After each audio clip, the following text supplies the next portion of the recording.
My dad told me to cancel my wedding for my spoiled brother, so I chose myself instead and made sure they had no place in the life I was building. My name's Mark. I'm 33. I proposed to my fiancée Haley last spring on the pier where we had our first date. We'd been together for almost 5 years, and she'd stood by me through some brutal chapters: job loss, family chaos, health scares. She was my safe place. So when she said yes, I felt like everything had finally clicked into place. We planned a small, elegant ceremony at a vineyard about 40 minutes outside the city. Haley's family was supportive, sweet, and involved, but not overbearing. Mine, on the other hand, well, let's just say subtlety and grace were never in their vocabulary. The first crack in the wall came barely a month after we sent out save the dates. I got a call from my mom, her voice tight and passive-aggressive in that way only she had, perfected. "Sweetheart," she said, drawing the word out like she was already exhausted by whatever came next. "Do you really think a wedding in May is the best idea?" I paused. "Why wouldn't it be?" There was a bead of silence before she sighed. The kind of sigh that let me know I was about to be guilt-tripped into something absurd. "It's just that, well, your brother's graduation is in early June, and you know how sensitive he is about people stealing his thunder. My brother Tyler is 25, the golden boy, the one who somehow turned being average at everything into a full-blown identity. People were expected to applaud. He changed college majors 5 times, failed out of 2 different universities, and finally earned a degree in communications and lifestyle branding from a school I had to Google to confirm was real. Despite all that, my parents still acted like he was the next Steve Jobs. Every family dinner revolved around Tyler's latest minor achievement. Ty got a job interview today. Ty's starting a podcast. Ty's moving back into focus on his mental clarity. And now apparently my wedding was a threat to his moment. I tried to be diplomatic. "Mom, the wedding's been planned for months. And it's not like we scheduled it during his graduation. It's literally 4 weeks earlier, but that didn't matter." She gently, then not so gently, suggested we push the date back to July. "It would just show that you care about your brother's feelings." She said he's been working so hard. I bit my tongue. Working hard? Tyler hadn't held a job longer than 6 months. Meanwhile, Haley and I were budgeting every dime, working overtime, juggling venue bookings, family schedules, and a mortgage. But sure, let's cancel everything for the fragile ego of the guy who once cried because our cousin beat him in Mario Kart. I told her we weren't moving the date. That's when the cold front truly set in. Calls dropped from daily to once a week. My dad didn't return my texts. My younger cousin, who I'd always been close with, suddenly said she couldn't be a bridesmaid because things were weird with the family. And then came the dinner. It was supposed to be a calm Sunday meal at my parents' house, a tradition that had limped along since I moved out. Haley and I showed up with a bottle of wine and polite smiles. Tyler was already there, lounging on the couch like he owned the place, wearing sunglasses indoors and scrolling through TikTok like he was allergic to eye contact. My mom ushered us into the kitchen and immediately started in with a syrupy tone. "Mark, honey, your father and I were talking, and we think it might just be better for everyone if you postpone the wedding until next year." I laughed, thinking she was joking. She wasn't. "Ty's really been struggling lately," she continued. "He needs support right now, not a big distraction. And your wedding. It's a lot. A lot of what I asked, still trying to keep my voice level. A lot of attention." My dad cut in, suddenly appearing in the doorway. "Look, son, you've had your moments. Now it's your brother's turn. Be a team player." I couldn't believe what I was hearing. They were seriously asking me to cancel the most important day of my life. Not just reschedule, but cancel because my brother was apparently too emotionally fragile to exist in a world where something wasn't about him. Haley squeezed my hand under the table. I glanced at her and she didn't need to say anything. Her eyes said everything. She was tired. Tired of trying to be gracious to people who saw her as an inconvenience. Tired of bending herself into a smile while being treated like an outsider. That night, we sat in our car for a long time after we left their house. I stared at the dashboard. Fingers gripped the steering wheel, white-knuckled. "Are we really going to do this?" I asked. "No," Haley said quietly. "You don't deserve that. We don't deserve that." And just like that, the idea began to take root. Not canceling our wedding, canceling them. Not in some dramatic, scream-filled fight, but quietly, surgically. If they wanted to make this a war over attention, fine. But I was done playing the loyal son while being treated like a supporting character in Tyler's ego parade. The next day, I started making calls. Not to change the date, to change the guest list. I called the venue and asked how we could adjust for a smaller group. I emailed our caterer. I took a long walk with Haley and we went through the guest list with a highlighter and a bottle of wine, crossing off names like we were performing a long overdue exorcism. When the new invites went out, my phone lit up like a slot machine, text calls, passive-aggressive emails. My mom sent a 5-paragraph message titled, Deeply Hurt, that began with, I hope you're proud of what you've done to this family, and ended with, your brother is in tears. I didn't reply. Then came the message from Tyler. I can't believe you would do this to me, he wrote. You've always been jealous, but this is a new low. Don't expect me to show up when your life falls apart. I showed the text to Haley. She didn't laugh. She just nodded and said, Good, let them be, exactly who they are. But the real meltdown, the one that made it all worth it, came a few days later, and it happened in a way I didn't expect. It was a Wednesday. I'd just gotten home from work and was halfway through making dinner when I heard pounding on the front door. Not knocking, full-on pounding like someone was trying to break in with their fists. Haley looked up from the couch, eyes wide. I opened the door, and there stood my mother-dad, right behind her, and Tyler sulking in the car parked crooked across our driveway like he couldn't even be bothered to pretend he wasn't sulking. Mark, my mother snapped, stepping inside without waiting for an invitation. What is wrong with you? I shut the door, slowly turning to face them. Good evening to you too. Don't play games, she spat. Your father and I just found out from your Aunt Debbie's Facebook that the invitations were updated. You uninvited your own family. Haley stood now, arms crossed, silent but alert behind me. I kept my tone calm. Yes, I did. She blinked. You what? I uninvited the people who made it clear they don't support our relationship, our wedding, or our choices. That includes the people who told me to cancel my wedding so my brother could feel special about graduating college 7 years late. My dad stepped forward, shoulders tense. You're being childish. No, I said I was being childish every time I let you guilt me into sacrificing for Tyler, every time I let you ignore Haley, every time I let you rewrite family events to fit his ego. I'm 33 years old, and this is the first time in my life I've made a boundary with you. And look how fast you came running to smash it. That shut them up for a second. Then my mom laughed. Actually laughed. So this is her, she sneered, gesturing to Haley. This is the influence. I knew it. I knew she was turning you against us. You used to be such a good son. I used to be a doormat. I said, not anymore. You owe this family. My dad growled. We put you through school. No, I said, sharper now. You took out a loan and reminded me every year that I was lucky you didn't make me pay it back. Meanwhile, I paid Tyler's credit card bill 3 times without a thank you. I helped cover your mortgage when Dad was out of work. I co-signed that lease for your second car. Do you remember any of that? They stared at me blank-faced. I do, I said. So if we're talking about debts, yours are overdue. That's when Tyler finally got out of the car. He stormed up the driveway, arms waving like some minor celebrity denied entry to a nightclub. This is all because of your ego, he shouted. You think you're better than me? I think I don't have to prove anything to you anymore, I said. Everyone says you're selfish, he snapped. Mom and Dad are ashamed. Great, I said. Then I guess we finally agree on something. You should all go. My mom gasped like I'd just struck her. You're kicking us out. No, I said. I'm asking you to leave. You'll know if you're ever actually kicked out. There's still a difference for now. They didn't move. I'm not going to stand here and argue. I added, we're done. We've made our decision. If you want to be part of our lives, it won't be on your terms anymore. Haley stepped forward now, her voice calm and firm. You're not the victims here, but you can choose to stop being villains. That was the final straw. My mom turned red mouth, twitching eyes glossy with angry tears. She whirled around and marched back to the car. My dad followed, muttering something about ungratefulness. Tyler lingered for a moment. You'll regret this, he muttered. Maybe, I said, but not today. Then he left. The silence afterward was deafening and beautiful. Haley exhaled slowly and wrapped her arms around me. I'm sorry it had to happen like that, she said. I'm not, I replied. I'm just sorry it took me this long. But of course, that wasn't the end. 3 days later, the emails began. Not from my parents, but from extended family, aunts, uncles, cousins. Some were polite, others furious. A few offered constructive criticism that was really just veiled insults about my emotional immaturity or wedding entitlement.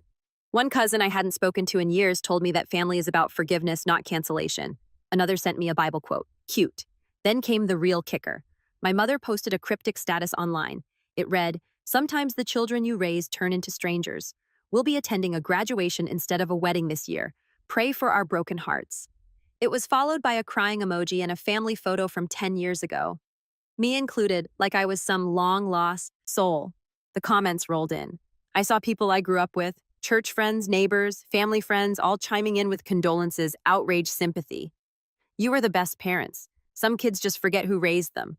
Prayers for healing, blah, blah, blah. I didn't comment. I didn't even screenshot it. I just blocked her. And then something unexpected happened. Haley's mom forwarded me a text. Apparently, my dad had reached out to her behind my back, asking if there was any way to talk sense into Mark and if they still had time to fix this before he destroys the family. She replied with one sentence, "He's not destroying anything, he's finally rebuilding."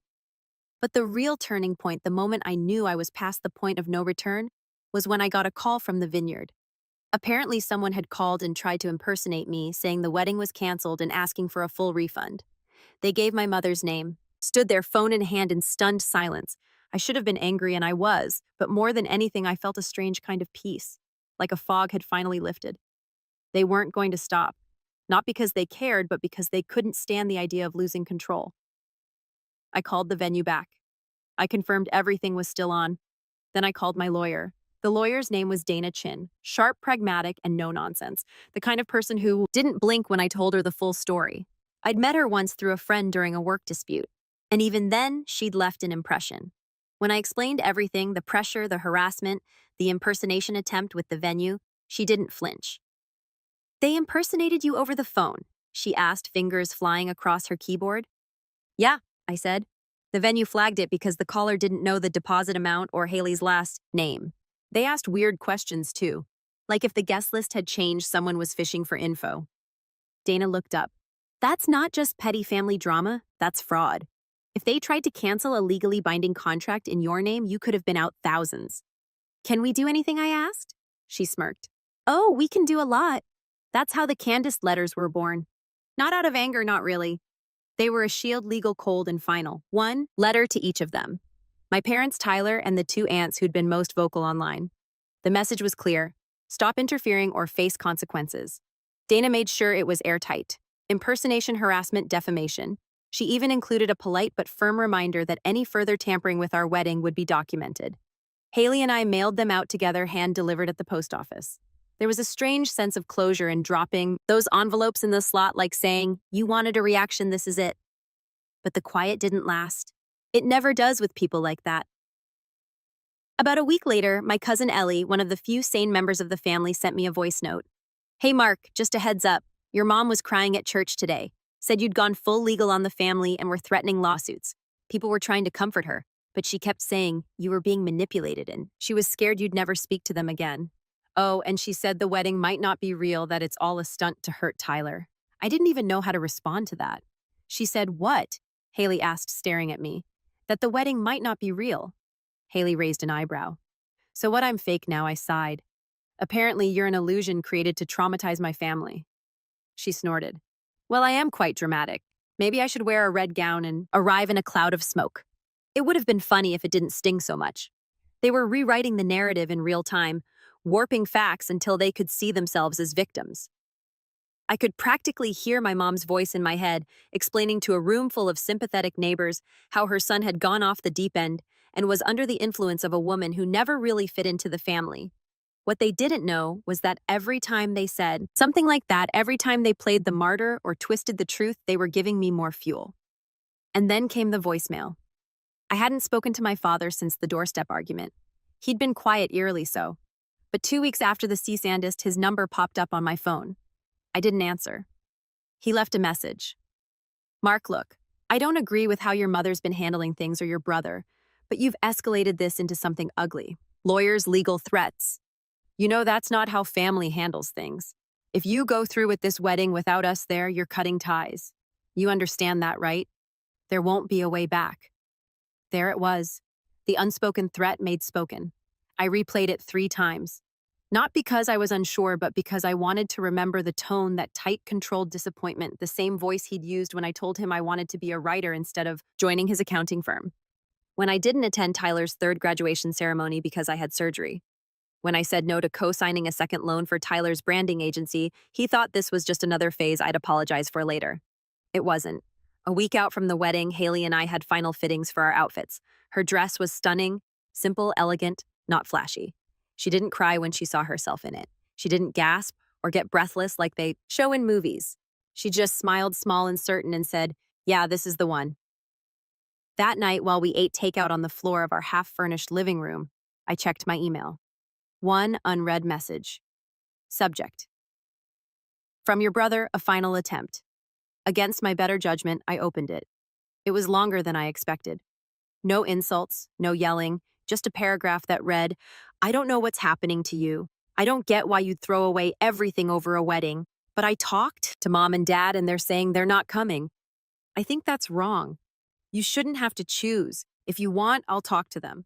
Just let me come. Just don't shut me out too." It should have felt like a peace offering, but something about it felt off. Too clean, too rehearsed, like he wrote it after someone told him to try one last time. Haley leaned over my shoulder as I reread it. "He didn't apologize," she said quietly. "No," I replied. "He didn't." And then, like clockwork, came the second email. This one wasn't from Tyler. It was from the Vineyard. Subject: urgent, unauthorized guest list access attempt. Apparently, someone called again this time, asking to add people back onto the guest list using my name. They'd asked about table placements, if the original head table seating with family could be restored, and even mentioned special dietary restrictions for the groom's mother. They'd used Tyler's phone number. I closed my laptop and sat in stunned silence for a moment until Haley broke it with a quiet, "They still think they can sneak their way back in." "No," I said, standing. "They think this is a negotiation." I picked up my phone and I called Dana. Dana didn't hesitate. After I explained everything, the latest impersonation attempt, the cryptic emails, the voicemail from my father, she asked for a timeline, receipts, and screenshots. Within hours, she sent over a formal warning addressed to Tyler, advising him that any further interference would result in legal action for identity misrepresentation and attempted contract manipulation. She also attached a list of rights Haley and I had as clients of the venue, including the right to press charges if someone attempted to impersonate us again. By now, I wasn't angry. I wasn't even surprised. Just done. Fully, finally done. They'd show me who they were at every turn. The desperation, the manipulation, the lack of basic decency. But more than that, the assumption that I would always bend, always fold, always apologize for making them uncomfortable with my boundaries. They didn't realize they'd broken the last piece of leverage they had the second they tried to hijack our guest list. The morning of the wedding, I woke up at 6 a.m. Haley was still asleep, curled under a blanket in the guest room of the Vineyard suite. I slipped outside onto the little patio that overlooked the rows of grapevines. The sky was soft pink, the grass still damp with dew. I felt calm, lighter than I'd felt in years. The ceremony was perfect, intimate, warm. Every chair filled with people who wanted to be there, people who supported us, cheered for us, laughed, and cried with us. Haley looked radiant, not just in the dress, but in the way she carried herself. She'd seen me at my worst, and she was still here. We were still here. The efficient and old college professor of mine delivered a short, thoughtful speech about love being a choice, not a performance. I caught myself glancing at the rows of empty chairs that had once been reserved for my parents, my brother, and half a dozen aunts and uncles. At first, those gaps had terrified me. Now they felt like breathing room. After the ceremony, the celebration kicked off. There was laughter, champagne dancing, no awkward small talk, no forced smiles. My best man made a joke during his toast about Haley having a lot of patience to marry a guy who once called her bro on a first date. People roared. Then, because poetic timing is apparently real, my phone buzzed during the dessert hour. A new voicemail from my mother. I didn't play it right away. I waited until the evening when the music slowed and the stars came out. Haley and I were tucked under the gazebo, catching our breath between songs. I showed her the notification. "Play it," she said. "Let's hear the final act. I put it on speaker." Her voice cracked the moment it started. "Mark, I just wanted to say that today should have been different. I thought you'd come to your senses. I thought you'd miss us, but instead you shut us out like strangers. I don't know what she did to you, but this isn't the son I raised." There it was, still blaming Haley, still framing herself as the victim. She continued, "I don't know if we'll ever speak again. But if you ever do want to rebuild this family, it starts with an apology." Click. I stared at the phone for a long moment. Was that her idea of peace? Haley asked dryly. No, I said that was her idea of power. I deleted the message. The next morning, we drove off to our honeymoon cabin in the mountains. No reception, no emails, no headlines, just us and the quiet and the kind of peace that only comes from finally letting go of people who never actually loved you. just the version of you they could control. 3 weeks later, we returned home to a mailbox stuffed with envelopes. Most were wedding cards, sweet notes, gift receipts. One was from an aunt who'd quietly declined to pick sides but had watched everything from a distance. Inside was a short letter. Mark, I know you think we all sided with your parents. Some of us didn't. We just stayed quiet because we were scared. But watching you stand your ground, it made me wish I'd done the same years ago. You didn't lose a family. You uncovered who they were. Congratulations on everything, Aunt Janice. I pinned that letter to the corkboard above my desk. It became my reminder that sometimes drawing a boundary doesn't divide a family, it reveals it. And that choosing peace over performance is always worth it. Even when it cost you the illusion of togetherness, Tyler sent one last email about a month after the wedding. No subject line, just a paragraph. You could have had us there. You could have fixed it, but you chose her. Hope you're happy. I didn't reply because I was happy. And for the first time in my life, I didn't feel like I owed anyone an explanation for that. I hadn't lost anything. I'd gained something I never had before. Freedom, peace, and the right to live my life without apologizing for it.